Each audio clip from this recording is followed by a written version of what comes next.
Alors que la Finlande doit officialiser sa candidature à l'OTAN ce dimanche, la Suède y réfléchit sérieusement également. Ce vendredi, un rapport officiel préparé par le gouvernement suédois et les partis au Parlement a conclu qu'une adhésion de la Suède à l'Alliance transatlantique réduirait le risque de conflit en Europe du Nord. Le rapport conclut également qu'en tant que non-membre de l'OTAN, la Suède n'a actuellement pas de garantie d'aide en cas d'agression. Le comportement de la Russie est structurel, il s'inscrit dans la durée et il ne changera pas avant longtemps. Même s'il y a un accord de paix en Ukraine ou si Poutine devait démissionner. Et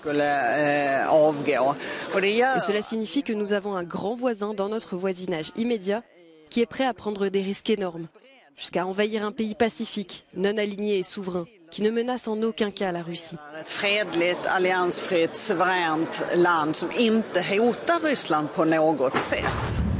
Mais l'adhésion de la Finlande et de la Suède serait une erreur selon le président turc qui accuse Stockholm et Helsinki d'héberger des terroristes du PKK. Le Parti des travailleurs du Kurdistan est classé comme organisation terroriste par la Turquie. Nous suivons actuellement les développements en Suède et en Finlande, mais nous n'avons pas d'opinion positive à ce sujet.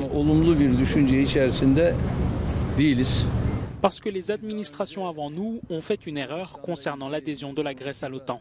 Et vous savez l'attitude que la Grèce a prise contre la Turquie en prenant l'OTAN derrière elle. Nous,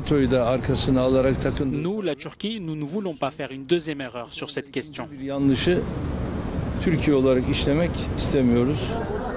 Face à l'hostilité affichée par le président turc, la Suède et la Finlande ont annoncé qu'elles prévoyaient d'en rediscuter avec la Turquie ce samedi à Berlin lors de la réunion informelle des ministres de l'OTAN à laquelle elles sont invitées.